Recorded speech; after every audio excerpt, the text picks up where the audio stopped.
오늘 우리에게 주시는 하나님의 말씀은 사무엘상 20장 1절에서 42절까지의 말씀입니다. 봉독은 1절에서 4절, 17절에서 23절, 40절에서 42절까지 하겠습니다. 다윗이 라마의 나요스에서 빠져나와 집으로 돌아온 다음에 요나단에게 따져 물었다.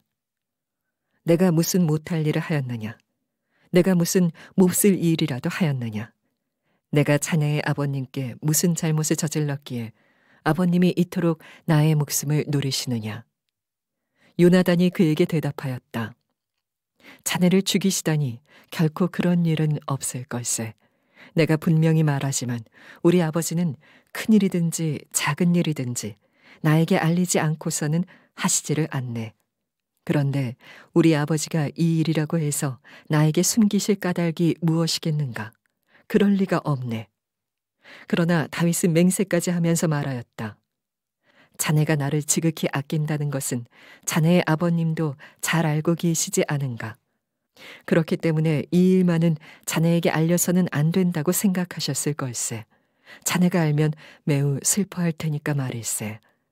주님께서 살아계시니 내가 자네에게 분명히 말하겠네. 나와 죽음 사이는 한 발짝밖에 되지 않네.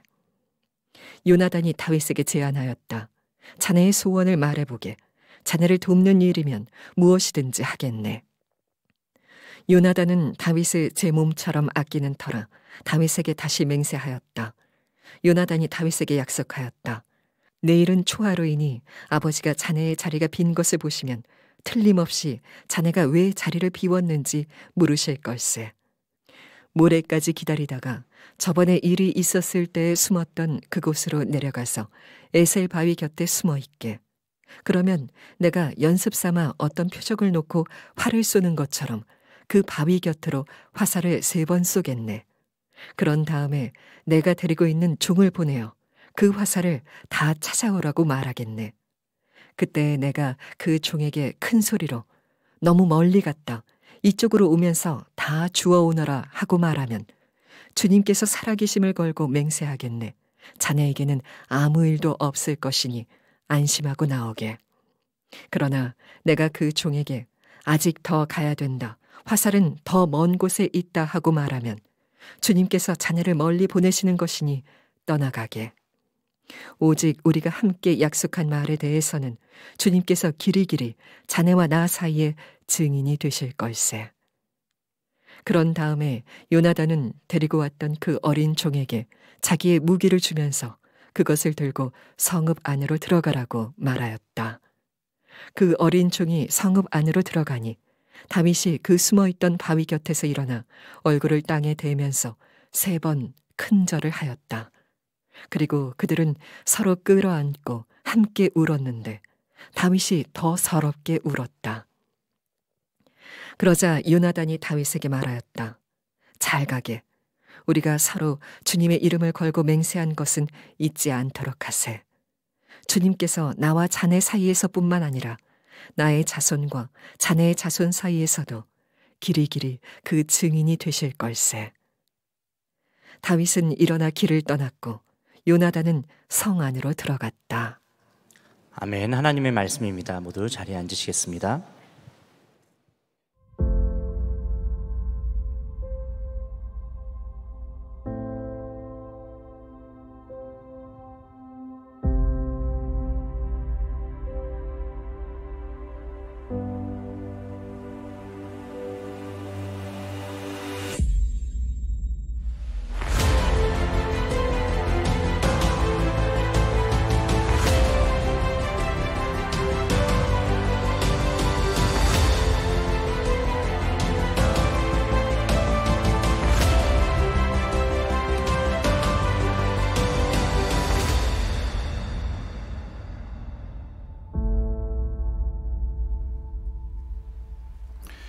네, 10월 첫째 주가 되었습니다. 오늘 우리 성찬 주일 예배 4부 예배 오신 여러분들 주님의 이름으로 환영하고 축복합니다. 우리 온라인으로 예배하신 분들도 주님의 이름으로 환영합니다. 우리 서로 인사하겠습니다. 사랑하고 축복합니다. 잘 오셨습니다. 우리 인사하겠습니다.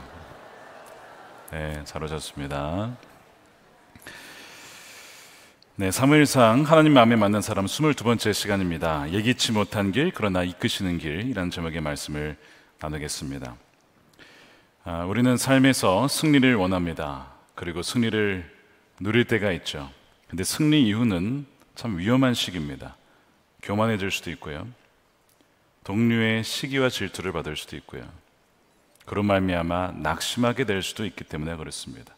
승리가 크면 클수록 그 뒤에 찾아오는 낙심은 더 클 수 있어요. 하나님의 은혜로 다윗은 골리앗을 이기죠. 근데 그 뒤에 오히려 사울은 다윗을 죽이려고 합니다. 다윗이 전혀 예상하지 못했던 승리 이후의 결과입니다.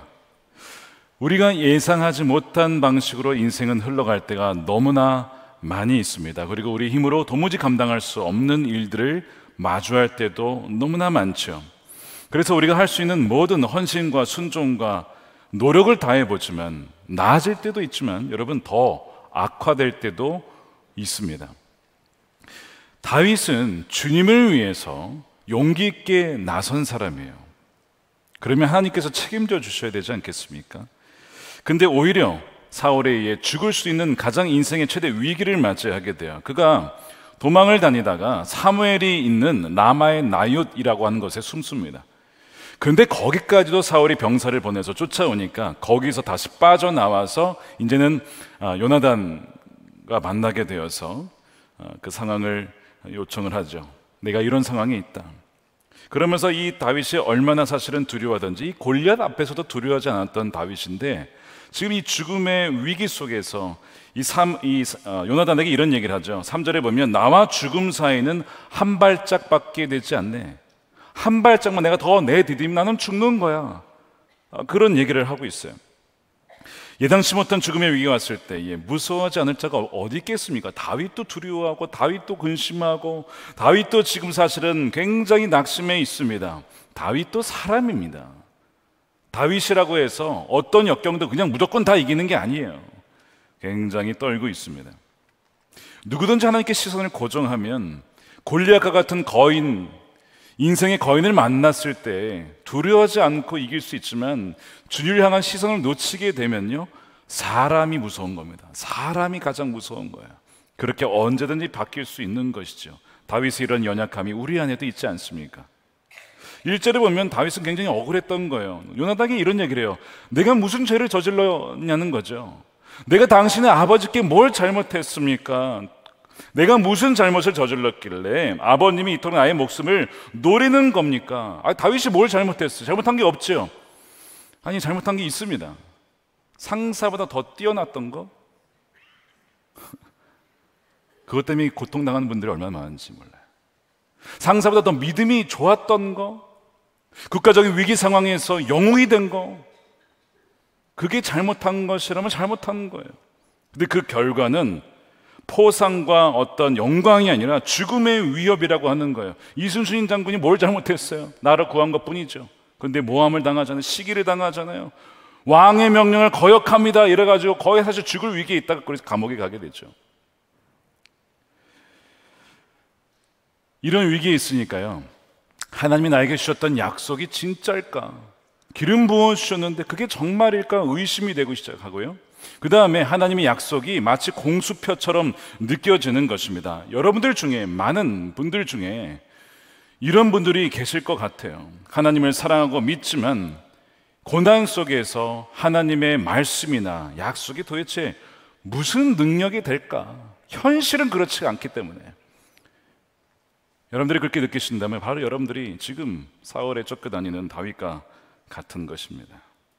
자, 이런 위기 속에서 하나님은 다윗을 어떻게 보호하시냐면 요나단과의 이 친구의 우정을 통해서 그를 지키십니다. 다윗이 떨고 있지만, 두려워하고 있지만 요나단의 다윗을 향한 언약은 변치 않아요. 그래서 이 요나단이 내가 어떻게 도와줄까? 그랬더니 다윗이 나에게 이런 좀 일을 해달라는 거예요. 내가 사울왕과 밥을 먹어야 되는데 분명히 나를 찾을 거다. 나는 거기 가면 나는 죽는 거야. 그날로 갈 수 없으니 내가 고향 집에 가서 베들레헴에서 매년제를 드리러 갔다라고 좀 둘러대 주십시오 라고 요청을 하는 거죠. 그리고 자신은 숨어 있다가 혹시 정말 사울이 나를 죽이려 하는 것인지 아니면 그냥 잠깐 그랬던 것인지를 파악해서 알려달라고 하는 거예요. 그리고 이제 다윗과 요나단은 서로 언약을 합니다. 요나단이 약속을 하죠. 사울이 다윗을 죽이려 한다는 사실을 내가 알리지 않아서 다윗이 위험에 처하게 된다면 하나님 나를 벌하실 것입니다 라고 하면서 내가 너를 지켜줄 것이라고 그렇게 약속을 해요.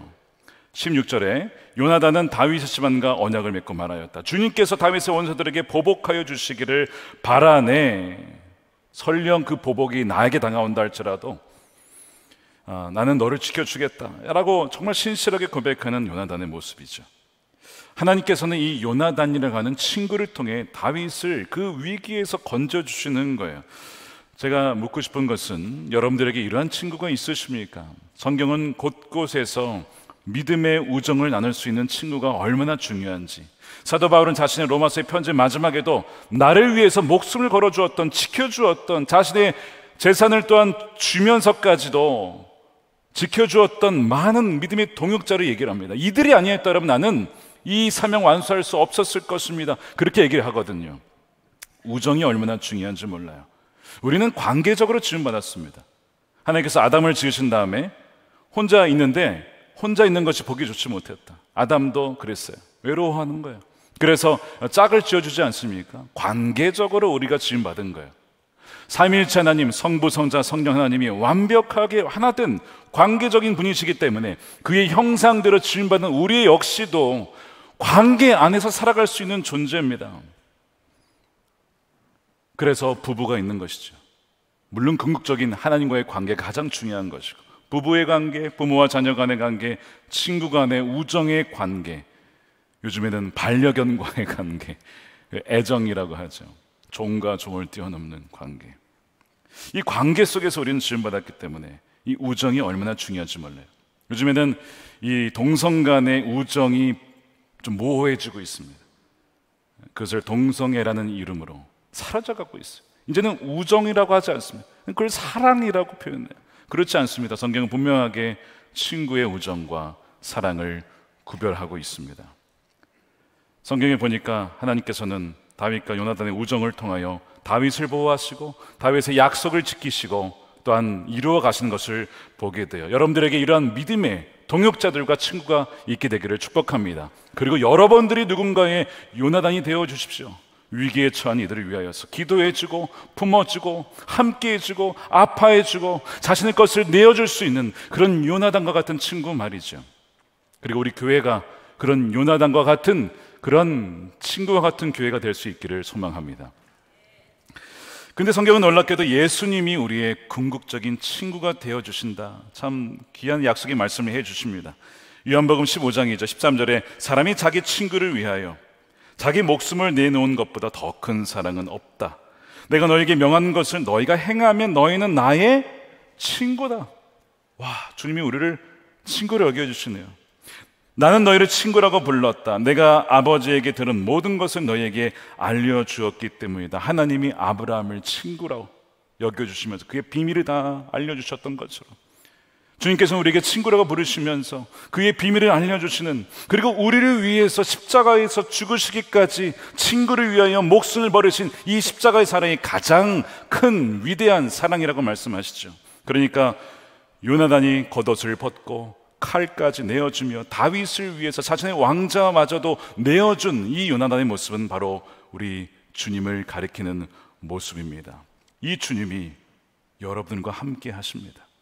여러분들이 어떤 형편에 있든지 쫓김을 당하든지 모함을 당하든지 주님은 여러분들의 편이라는 것을 여러분 잊지 마십시오. 그럴 때에 우리는 어떠한 위기와 공포도 이겨낼 수가 있는 것입니다. 요나단이 사울의 우정을 파악하기 위해 궁전을 가는데 그때 다윗은 이제 에셀바위에 숨어 있으라고 하죠. 그러면서 둘만 아는 사인을 주고받습니다. 사울이 죽이려는 것이 아니라고 한다면 이런 얘기 한다는 거예요. 너무 멀리 갔다 이쪽 와서 주어라 이러면 산 겁니다. 그런데 만일 더 멀리 가야 한다, 더 가야 한다, 화살은 더 멀리 있다라고 하면 다윗은 도망쳐야 됩니다. 자, 이 사인을 나누고 이 요나단이 궁정으로 돌아가요. 보니까 아버지 사울이 정말 다윗을 죽이려고 하는 거예요. 심지어 그 다윗을 그냥 보낸 것을 가지고 요나단을 책망하면서 이제는 아들마저도 죽이려고 창을 드는 모습을 보면서 이 요나단이 너무 마음 아파하죠. 우리 아버지가 정말 미쳤구나, 너무 마음이 아프다. 초하루가 지나고 다음 날에 대해서 하루 종일 밥도 못 먹고 요나단이 너무 슬퍼해요. 정신을 차리고 그 다음 날 약속한 날이 되었어요. 그때가 이제 이 다윗은요, 이 바위 곁에 숨어서 기다리고 있는 거예요. 19절에 보니까 저번 일이 있었을 때 숨었던 그곳으로 내려가서 에셀 바위 곁에 숨어 있게나. 다윗이 그 바위 곁에 숨어서 하루하루 지나갑니다. 도대체 어떤 소식이 올까? 나는 공중으로 돌아갈 수 있을까? 시편 59편에 보면 사울이 다윗을 죽이려고 사람을 보내어서 그의 집을 지키고 막 이 성을 수색할 때 다윗이 지은 시라고 알려져 있습니다. 거기에 보니까 4절에 이렇게 되어 있어요. 나에게는 아무런 잘못도 없지만 그들이 달려와서 싸울 준비를 합니다. 깨어나 살피시고 나를 도와주십시오. 그들은 저녁만 되면 돌아와서 개처럼 짖어대며 성 안을 이리저리 쏘다닙니다. 나의 힘 대신 주님, 주님은 내가 피할 요새시니 내가 주님만을 바라봅니다. 지금 이러한 형편에 계신 분들이 계십니까? 에셀바의 곁에서 하나님께 도움을 구하는 거예요. 하나님께 피할 곳을 열어달라고 주님만을 바라보는 것입니다. 그리고 이 다윗처럼 오해가 풀리고 이 모든 것이 정리가 되어서 다시 원래의 삶으로 돌아갈 수 있도록 그렇게 기도하는 분들이 아마 여러분들 중에 많이 계시리라 생각합니다. 이 다윗에게 에셀바이는 이런 것이죠. 다윗이 숨을 수 있는 피난처이자 하나님의 인도하심을 기다리는 장소입니다. 근데 다윗에게는 선택권이 없어요. 주어지는 대로 가야 돼요. 지금 기다리고 있는 거예요. 돌아가고 싶다고 가는 것이 아닙니다. 죽을지 살지 남을지 떠날지 그가 결정할 수 있는 것이 없습니다. 그저 소식을 기다리는 거예요. 아마 여러분들 중에도 어떤 소식을 기다리는 분들이 계시죠. 어떤 소식, 정말 좋은 소식이 오기를, 나쁜 소식 말고 좋은 소식이 오기를 기도하는 분들이 계실 거예요. 내 인생의 미래를 내가 결정할 수 없는 상황에 계신 분들, 내가 원한다고 그 상황을 바꿀 수 있는 것이 아닌 상황에 계신 분들, 바로 여러분들이 이 에셀 바위 곁에 있는 다윗과 같은 형편인 것이죠. 그가 다윗이 시편 59편 1절 2절에 이렇게 기도합니다. 나의 하나님, 내 원수들에게서 나를 구원해 주시고 나를 치려고 일어서는 자들에게서 나를 지켜주십시오. 근데 2절을 보세요. 악을 지어내는 자들로부터 모함하고 명예훼손을 하고 없는 것 있는 것 다 갖다 붙여다가 그 사람을 완전히 말살시키려고 하는 악을 지어내는 자들로부터 나를 구해 주십시오. 피 흘리기 좋아하는 자들로부터 나를 건져 주십시오라고 간절히 기도하는 거예요. 여러분, 하나님을 사랑하는 자들을 하나님은 절대로 버리지 아니하십니다. 여러분들이 그 가운데 계시다면 오늘 이 말씀을 여러분들의 기도로 바꿔 보십시오. 주님, 나를 건져 주십시오.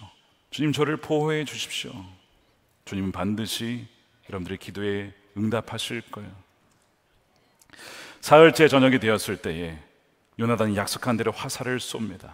자, 화살을 쏴요. 어떻게 될까요? 다윗은 다시 돌아갈 수 있을까요?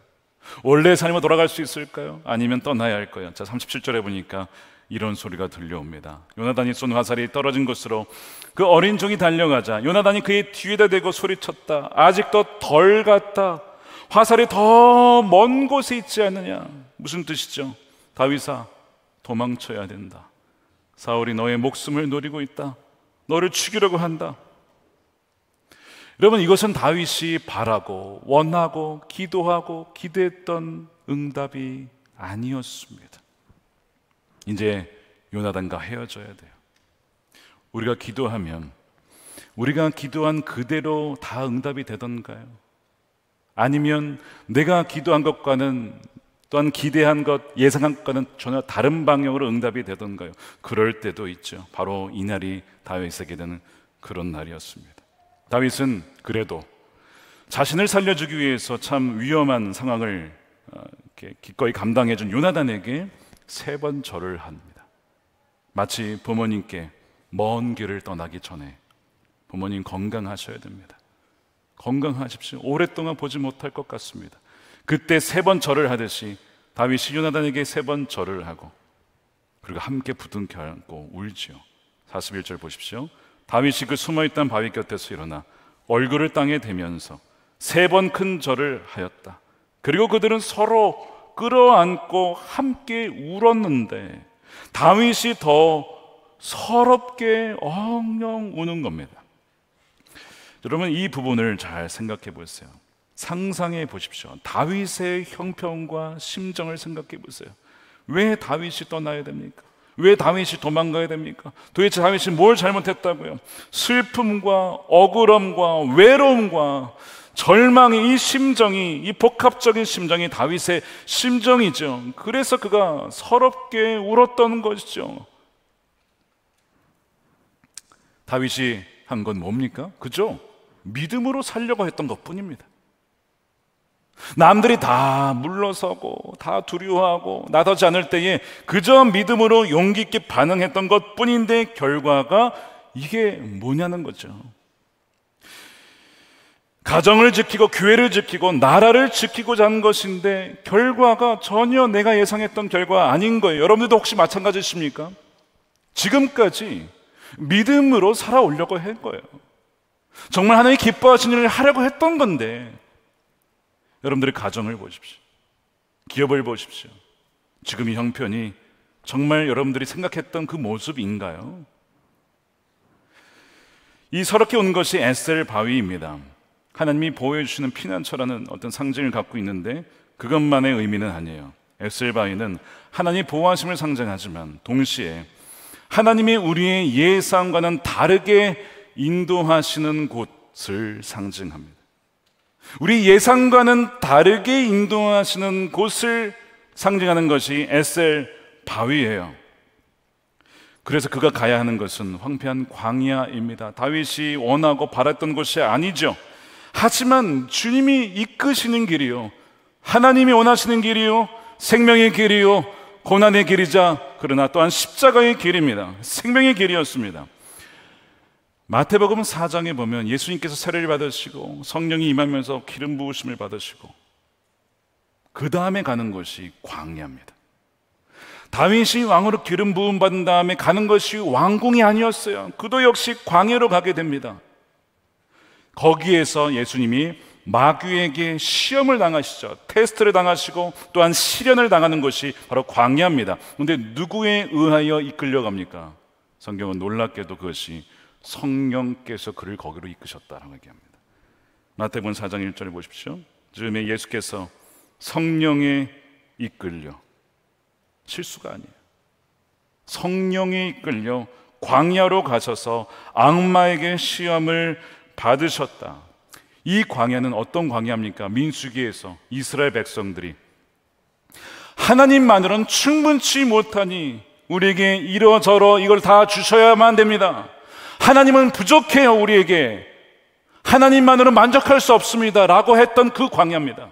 그래서 결국에는요, 만나도 메추라기도 반석의 물도 다 귀찮다. 이게 뭐냐? 우리를 다시 우리가 있었던 애굽으로 돌려보내 주십시오 라고 외쳤던 그 광야, 하나님만으로는 충분하지 못했어요. 그래서 그들이 실패했던 것이 그 광야입니다. 그리고 실패했던 것에 주님은 가서 마귀에게 3번의 유혹을 받으시죠. 너가 만일 정말 하나님의 아들이라면, 다시 뒤집어서 얘기하면 너가 정말 하나님만으로 충분하니? 라고 묻는 것입니다. 그때마다 말씀으로 하나님이면 충분합니다, 하나님만을 예배해야 된다, 그런 식으로 물리치잖아요. 그래서 그 모든 시험을 이기신 장소가 광야 아닙니까? 지금 다윗도 똑같이 그 광야로 가서 어떤 시험을 받을까요? 동일한 시험입니다. 진짜 너의 인생에 하나님이면 되냐? 하나님이면 충분하겠냐? 라고 하는 그 시험, 우리는요 찬양을 그렇게 해요. 나의 전부를 드리겠습니다, 주님이면 충분합니다, 주님이 모든 것 되십니다 라고 하는데요, 실상 우리 인생에서 광야로 들어가면 그 고백이 온데간데 없을 때가 있어요. 다윗에게 필요한 것이고 우리에게도 필요한 것이 바로 광야입니다. 바로 하나님만으로 충분한 자가 되어지는 연단의 장소입니다. 지난 금성 때 김삼 교수님, 예즈베리 신학교의 이 선교학 교수님께서 오셔서 요르단 선교사로 계실 때 그 전에 이야기를 해주셨어요. 금성대기한 것은 아니었지만 이분이 이제 중동 요르단에 15년 동안 선교를 하셨거든요. 한 번은 북쪽에 시골 마을로 이사를 가야 했답니다. 그래서 이제 이사를 가야 되는데 거기에 학교가 없었대요. 홈스쿨링을 해서 아이들을 가르쳐야 되는 상황이 된 거예요. 그때 마귀가 이렇게 위협을 하더랍니다. 너의 자녀들은 앞으로 대학도 못 가고 사람 구실을 못할 것이다. 마귀가요, 우리에게 이렇게 겁을 줄 때가 있어요. 그래서 가야만 하는 선교지인 시골에 있지 못하고 큰 도시 수도에 남아서 아이들을 교육시킬 수 있을까 싶어서 고민하며 하나님께 기도를 했답니다. 하나님, 우리 아이들의 미래를 어떻게 하실 겁니까? 그 기도하는데 주님께서 이렇게 되물어 오시더래요. 너는 너의 평생에 내가 너의 하나님으로 단 한 번이라도 부족한 적이 있었느냐? 이상하게 왜 기도를 하는데 질문을 하시는지 모르겠어요. 그럴 때가 있죠. 그랬을 때 이렇게 고백을 했대요. 아니요, 일평생 한 번도 주님은 저에게 부족한 분이 아니었습니다. 그렇다면 내가 너의 자녀의 하나님임을 믿느냐? 네, 믿습니다. 주님이 제 아이들의 하나님이십니다. 그렇게 고백하는 순간에 그렇지, 하나님이 내 아이들의 하나님이시지, 그 완벽하신 하나님이 내 아이들의 하나님이라면 내가 이렇게 슬플 일이 없구나. 그러면서 그 슬픔이 변하여 기쁨이 밀려오더랍니다. 그리고 주님이 어떻게 인도하실지 기대하자 성령이 이끌려서 시골로 갑니다. 그리고 주님이 친히 그 아이들을 지금까지도 신실하게 인도해 주고 계시다는 거예요. 시골로 가기 전에 기도하던 그곳이 그 선교사님의 에셀 바위였던 거죠. 예기치 못한 길, 그러나 주님이 이끄시는 길로 떠나는 바위. 그래서 에셀 바위의 의미를 이렇게 얘기합니다. 떠나가는 바위, 출발의 바위. 이게 에셀 바위의 의미예요. 중동의 선교사로 사역하실 정도면 연단은 다 받은 거 아니겠습니까? 그렇잖아요. 그런데 그분에게도 온전히 주님을 신뢰하지 못한 영역이 있었는데 바로 자녀에 대한 부분이었습니다. 그래서 주님은 그 시골 마을로 그를 인도하신 거예요. 우리를 한번 돌아보십시다. 우리에게는 어떤 부분이 온전히 주님께 신뢰하지 못한 영역일까요? 너무나 많을 거예요. 다윗에게 뭐가 부족해서 하나님은 그를 광야로 내모시는 것일까요? 이미 그는 하나님 마음에 맞는 자 아닙니까? 왜 다윗을 택하셨습니까? 이미 내가 그의 마음의 중심을 봤다 이거 아닙니까? 그래서 부르셨는데 뭐가 부족해서 광야를 보내실까요? 아니에요. 다윗은 여전히 자라가야 될 부분이 너무나 많았고 다른 받아야 될 부분이 있었어요. 우리는 그냥 지나갔지만 성경은 그 부분을 놓치지 않고 다 성경에 그 부분을 기록해 두었습니다. 몇 가지를 소개해 드릴게요. 다윗이 골리앗과 싸우기 이전에 병사들과 대화하는 장면이 있습니다. 거기에 보면 사무엘상 17장인데요 이렇게 얘기를 합니다. 군인들이 올라와서 이스라엘을 모욕하고 있어 임금님은 누구든지 저 골리앗을 죽이면 많은 상을 내리실 뿐 아니라 임금님의 사위로 삼으시고 그의 집안의 모든 세금을 면제해 주겠다고 하셨네라고 얘기했거든요. 그때 다윗이 곁에 서 있는 사람에게 묻습니다. 자기 다시 확인하는 거예요. 저 블레셋 사람을 죽이고 이스라엘이 받는 치욕을 시대는 사람에게는 어떻게 해주신다고요? 이렇게 묻는 거예요. 지금 다윗이 뭐에 관심이 있습니까? 포상에 관심이 있어요. 물론 다윗이 골리앗을 소리치는 걸 보고 분노했습니다. 아니 어떻게 저 할례받지 않은 자가 하나님과 그의 군대를 모욕할 수 있을까? 분노하면서 나간 게 맞거든요. 그런데 그의 마음에 그 중심에 한켠에는 왕의 사위, 내 인생 지금까지 가난하고 비천하게 살았는데 왕의 사위라고? 진짜요? 정말이에요? 여러 번 물어봅니다. 뒤에 보면 진짜냐고, 그게 정말이냐고 계속 확인을 해요. 그게 성경에 그대로 기록이 되어 있어요. 18장에 가면요 다윗은 나는 가난하고 천한 사람인데 어떻게 내가 임금님의 사위가 될 수 있겠습니까? 그게 그렇게 쉬운 일로 보입니까? 라고 하면서 뭐라고 생각하냐면 다윗은 내가 왕의 사위가 되는 것도 좋겠다라고 생각하죠. 결혼 날짜를 잡기도 전에 27절 보시죠. 왕의 사위가 되려고 군대를 이끌고 나가는 거예요. 그래서 포상을 얻으려고, 왕의 사위가 되려고. 잘 생각해 보세요. 하나님이 다윗에게 뭘 약속하셨습니까? 너는 왕이 될 거야. 기름 부어주셨잖아요. 엄밀히 얘기하면 나기드 대리 통치자 삼으셨잖아요. 뭐가 부족해서 왕의 사위가 되려고 합니까? 하나님이 기름 부어주셔서 전부가 되어주셨잖아요. 뭐가 아쉬워서 다른 포상이 그렇게 미련이 남는 것일까요? 그때 다윗에게는 그것이 중요해 보였어요. 이것은 다윗의 죄라기보다는 연약함입니다. 연약함. 여러분, 사람마다 연약함이 있어요. 근데 하나님은 히브리서 말씀에 우리의 연약함을 동정하지 못하실 분이 아니라고 했습니다. 연약함을 아세요. 긍휼히 여겨주세요. 그래서 우리를 광야로 보내십니다. 거기에서 그 연약함 때문에 죄를 붙잡는 자가 아니라 연약함 때문에 주님만을 붙잡고 주님만이 전부이다 라고 고백하는 자가 되기 위해서 광야로 보내시는 거예요. 그래서 광야는 여러분, 사랑의 증거이죠, 심판의 증거가 아닙니다. 야, 저 사람 참 힘든 일을 겪네, 하나님이 버리셨나 봐가 아니고 오히려 사랑의 증거라고 하는 거예요. 왜죠? 사울에게는 광야의 시간이 없었어요. 그럼 광야의 시간이 없으니까 더 좋은 것 같습니까? 사울을 보세요. 어떻게 됐어요? 그러니까 하나님께서 우리를 예기치 못한 방향으로 이끄실 때에 하나님 감사합니다. 감사합니다. 여러분, 시편 59편 마지막에 읽어보세요. 다윗이 뭐라고 고백하는지 아십니까? 하나님, 나를 건져주세요 쭉 얘기를 하다가 마지막에 한결같은 주의 사랑을 찬양합니다, 이렇게 얘기를 해요. 한결같은, 변찮은 사랑을 찬양합니다. 비록 내가 광야에서 이렇게 쫓겨짐을 당하지만 한결같은, 이것이 나를 사랑하시는 주의 방식인 것을 제가 믿습니다. 다윗이 그렇게 고백을 한다고요. 그래서 이 에셀바위는 나의 기대와는 다른 하나님의 섭리와 훈련의 시작점이요, 광야로 들어가는 입구인 것입니다. 바로 그 바위가 사실은 살아있는 바위, 우리의 반석 되신 주님이신 것이죠. 사랑하는 여러분, 살다 보면 우리가 원하는 방향과 다른 방향으로 갈 때가 있어요. 근데 여러분, 신뢰하십시오. 하나님은요, 우리가 생각하는 방식이 아니라 주님이 생각하신 방식으로 우리를 사랑하시고 보호하시고 우리를 인도하신다는 것입니다.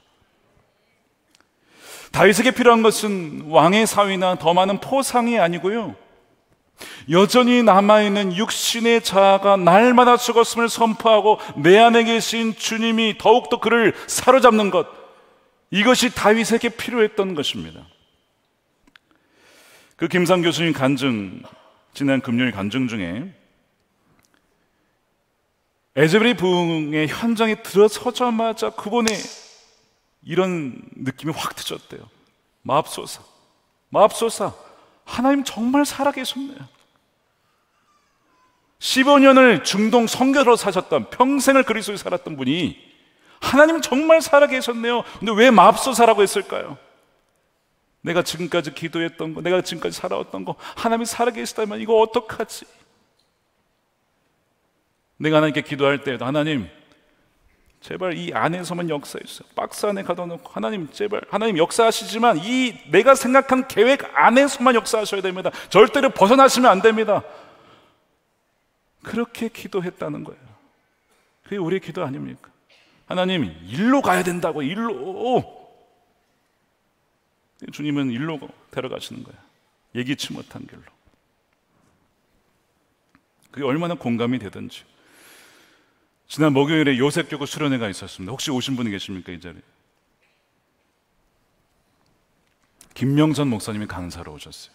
시선 찬양, 모든 시선을 주님께 드리고, 아시죠? 그리고 내 삶은 주의 것, 우리가 오늘 부를 찬양인데 그것을 작사 작곡하신 분이에요. 2015년에 앨범을 내고, 앨범을 냈으니까 얼마나 많이 초청이 많겠어요. 집회를 가고 간증을 하고 남편과 함께 그렇게 참 바쁜 활동을 지내던 중에 갑자기 남편의 암 선언을 듣게 됩니다. 담도 암이래요. 의사 선생님이 말씀하시기를 항암 치료 받아도 6개월. 기도하는데 말씀 중에 너가 믿으면 하나님의 영광을 볼 거야. 그 약속의 말씀을 받았다고 해요. 그래서 이제 그 이후로는 부부가 영광 프로젝트로 이름 걸고 돌아다니면서 치유하실 것을 믿고 그렇게 간증을 하셨대요. 어떻게 됐을까요? 1년이 되지 못해서 남편이 하늘나라로 갑니다. 주님이 부르셨어요. 예기치 못한 일이었습니다. 30대 중반에 과부가 된 거예요. 6살, 2살 자녀를 두고, 저희 친할머니도 5남매를 두고 30대 후반인가요? 과부가 되셨습니다. 막막하죠. 막막하죠. 하나님께서 차마 이 원망할 용기는 없었대요. 근데 너무 하나님께 서운한 겁니다. 왜 하필 접니까? 제가 뭘 잘못했습니까? 왜 저에게 하나님 이러십니까? 제가 지금까지 믿음대로 살아왔잖아요. 왜 저한테 이러시냐고요. 서운함을 감출 수가 없었대요. 무엇보다 주위의 사람들에게 간증했잖아요. 하나님의 영광이 오히려 땅에 떨어진 거 아닌가라고 하는 그 마음 때문에 무척 괴로웠다는 것입니다. 아들이 아빠가 없으니 분리불안 증세가 있어서 한동안 이 가천대에 치료받으러 오셨다고 그런 얘기를 하셨어요. 남편을 떠나보낸 다음에 자녀 둘을 데리고 사는데, 근데 하나님이 아이들을 책임져 주시면서 지금 현재 거의 10년이 됐죠. 특별한 섭리와 은혜를 깨닫게 되었다고 해요. 그리고 이렇게 고백하셨어요. 그동안 사람들에게 천국을 소망하라고 외치면서도 정작 저는 그 좋은 곳에 남편을 보내기 싫었습니다. 실상은 이 땅에서 잘 되는 것만이 하나님의 영광이라고 치부했던 저의 믿음의 민낯을 본 것입니다. 이제는 그리스도의 영광이란 이렇게 생각합니다. 그리 아니하실지라도 계속 주님을 따르는 사람들을 통해서 드러나는 것임을 압니다. 고난 중에 피어나는 꽃처럼 말이죠. 에셀 바위에서 예기치 못한 광야로 갔습니다. 그런데 거기에서 그분이 그전에는 만나지 못했던 깊은 은혜의 주님을 만나죠. 그리고 이 내 삶의 주의 것 가사가 이렇게 되어 있습니다. 주님 내 길을 잘 아시고 내 걸음 아시네. 어둠에서 빛을 내시는 그분을 믿네. 무엇으로 주를 섬길지 어디로 가야 할지 헤매이는 나를 아시고 길을 여시네. 내 삶은 내 것이 아니고 주의 것, 내 삶은 주의 것, 온전한 신뢰를 주께 드리네. 보이지 않아도 믿음으로 걷네. 주 영광 바라보며 주만 따르네. 남편 죽기 전에 1년 전에 썼던 곡이에요. 그리고 이게 정말 그분의 고백이 된 것입니다. 하나님은 다윗을 너무나 사랑하셨어요. 그래서 사울과 달리 그를 광야로 인도하셨습니다. 에셀바위로 인도하셨어요. 에셀바위는 내 계획, 내 뜻이 아니라 하나님의 계획과 뜻이 시작되는 곳입니다. 가장 약한 곳인데 이상하게 가장 강해지는 곳입니다. 왜 그렇습니까? 우리가 가장 약할 때 우리가 주님 때문에 가장 강할 수 있기 때문에 그렇습니다.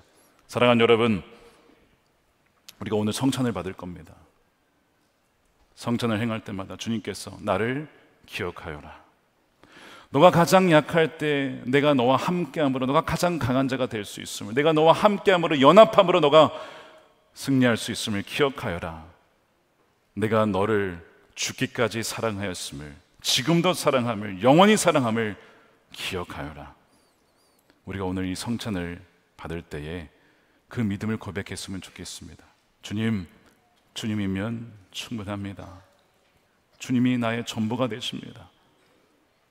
내게 부족함이 없습니다. 우리 함께 기도합시다. 주님, 우리가 오늘 성찬을 받으며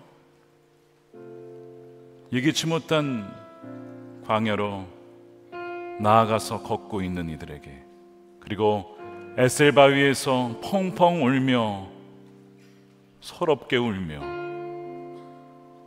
다른 방향으로 가야만 하는, 새로운 출발을 해야 하는, 근데 주님 손 붙잡고 가는 길, 그것이 십자가의 길, 생명의 길, 주님만 신뢰하며 가는 길, 그렇게 나아가는 여러분들에게 주님이 영원히 함께 하심을 오늘 이 성찬을 통해서 다시 한번 붙잡는 이 시간 되기를 원합니다. 함께 기도하겠습니다. 내 삶은 주의 것, 내 삶은 주의 것, 온전한 신뢰를 주께 드리네. 보이지 않아도 믿음으로 걷네. 주 영광 바라보며 주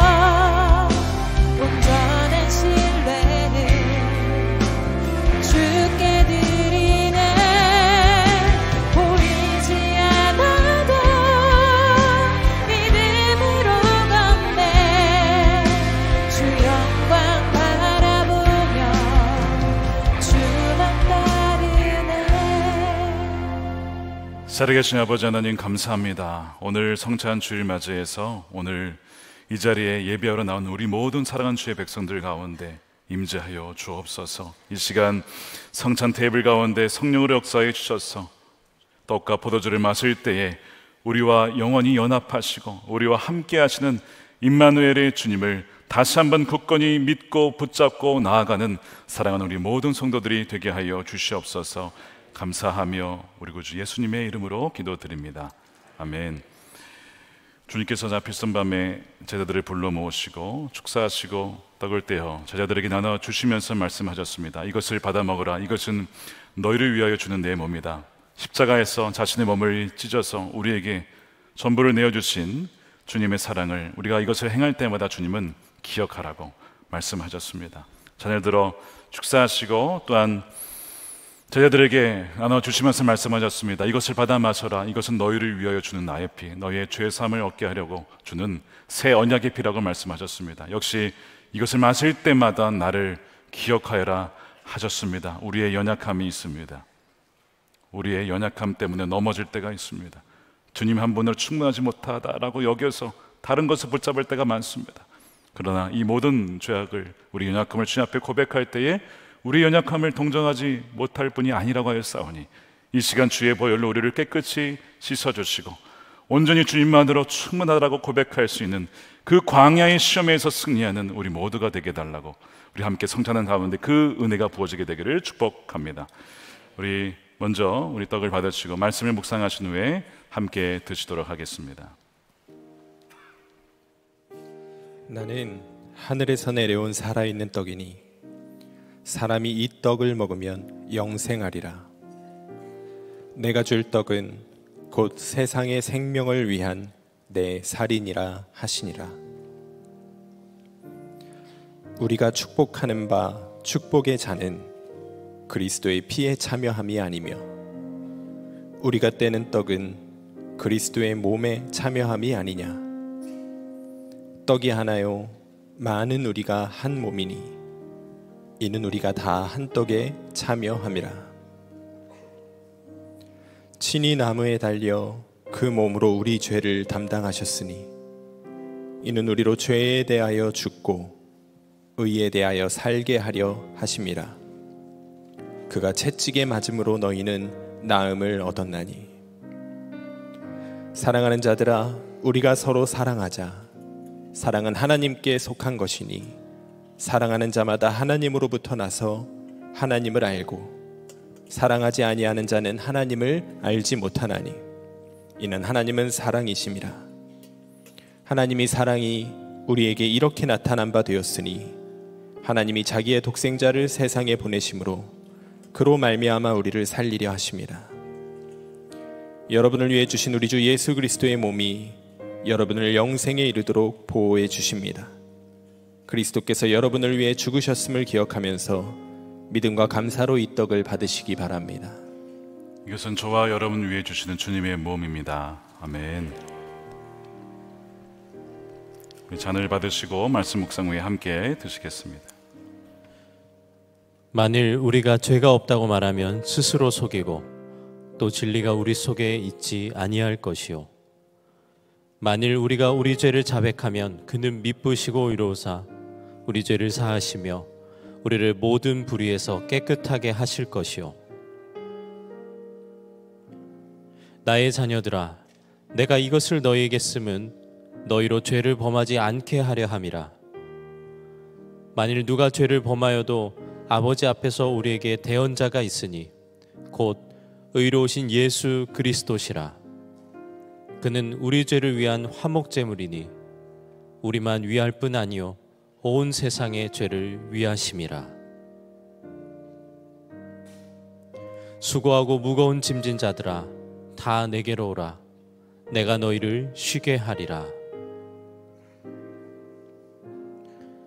하나님이 세상을 이처럼 사랑하사 독생자를 주셨으니 이는 그를 믿는 자마다 멸망하지 않고 영생을 얻게 하려 하심이라. 미쁘다 모든 사람이 받을 만한 이 말이여. 그리스도 예수께서 죄인을 구원하시려고 세상에 임하셨다 하였도다. 여러분을 위해 흘리신 우리 주 예수 그리스도의 피가 여러분을 영생에 이르도록 보호해 주십니다. 그리스도께서 여러분을 위해 흘리신 피를 기억하면서 믿음과 감사로 이 잔을 받으시기 바랍니다. 이것은 저와 여러분이 주시는 주님의 피입니다. 아멘. 드신 잔은 좌우의 홈에 넣어주시면 감사하겠습니다. 다시 한번 기도하겠습니다. 살아계신 아버지 하나님, 감사합니다. 지금도 에셀바의 곁에서 초조하게 우리의 삶과 미래를 주님께 기도하며 주님의 인도하심을 구하는 많은 주의 백성들이 있습니다.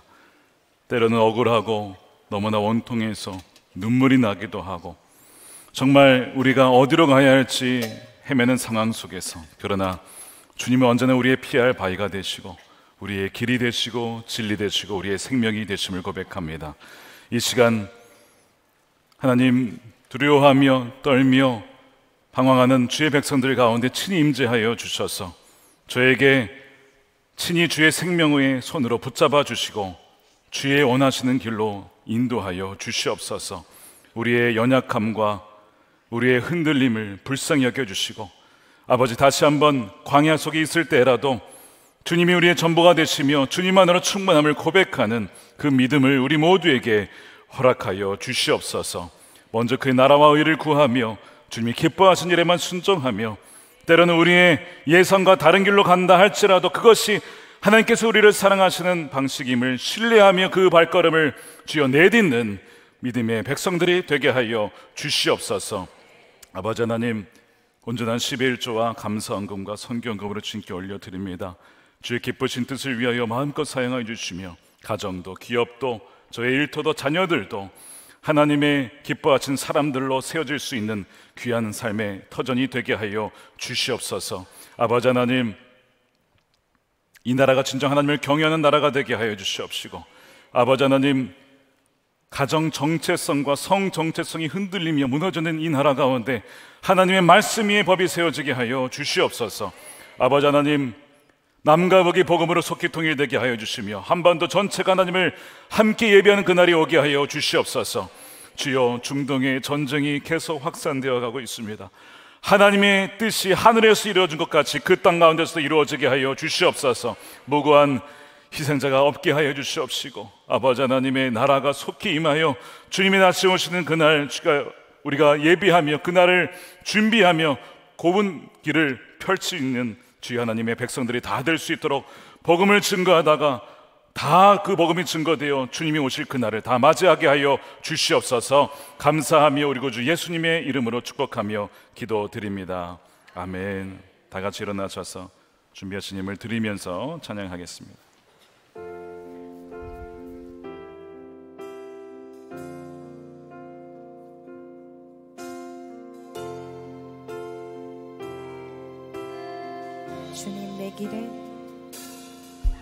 주님 내 길을 잘 아시고 내 걸음 아시네. 어둠에서 빛을 내시는 그분을 믿네. 무엇으로 주를 섬길지 어디로 가야 할지 헤매이는 나를 아시고 길을 여시네. 두 손을 들고 함께 찬양합니다. 내 삶은 주의 것, 내 삶은 주의 것, 내 삶은 주의 것. 온전한 신뢰를 주께 드립니다. 온전한 신뢰를 주께 드립니다. 보이지 않아도 믿음으로 걷네. 보이지 않아도 믿음으로 걷네. 주 영광 바라보며 주 영광 바라보며 주만 따르네. 다시 한번 찬양합니다. 내 삶은 주의 것, 내 삶은 주의 것, 내 삶은 주의 것.